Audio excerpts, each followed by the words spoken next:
Rich Charlian is an old friend of mine. He is a retired police officer from Providence, Rhode Island, and used to be in charge of community policing for a good part of Providence, Rhode Island. And he was also responsible for training younger officers. And in community policing, you're out on the streets quite a bit, and episodes occur involving conflicts, fights that you're trying to break up, um, people acting badly or breaking the law in various ways.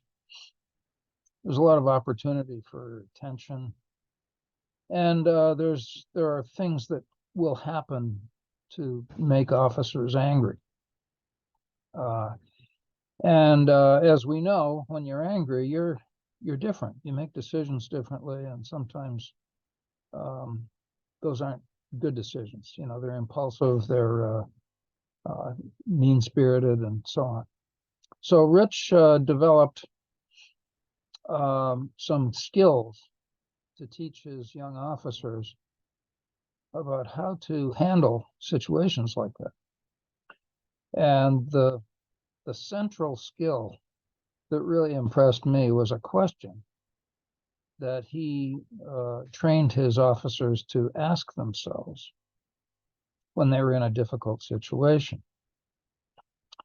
And that question was, does this situation need another jerk?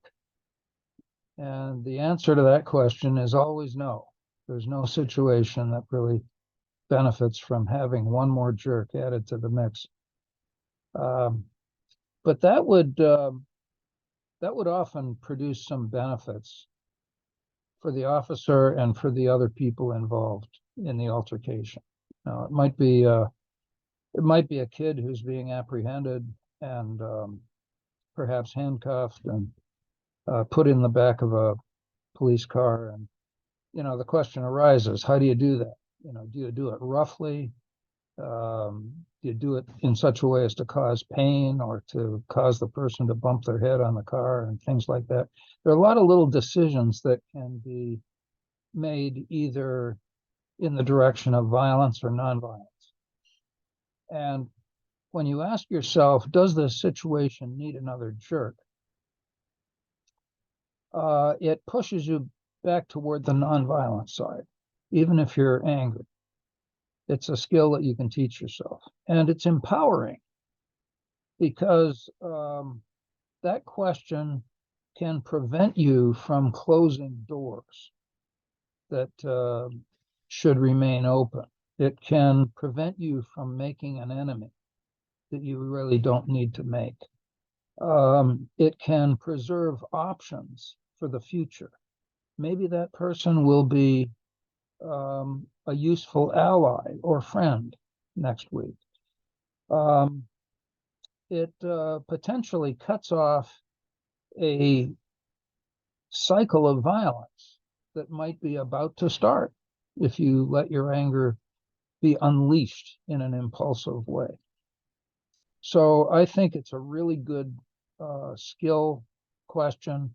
It's a good cognitive piece for nonviolence advocates and teachers and practitioners to know.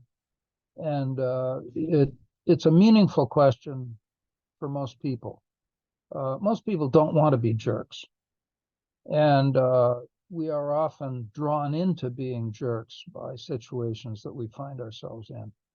And whatever power we can exert over ourselves to stay out of that is valuable. It's a valuable skill, and it promotes nonviolence rather than violence. So think about it. I hope you found this interesting. If you did, please give the video a like, and I hope you'll consider subscribing to the Learning Nonviolence channel. And I'll be back soon.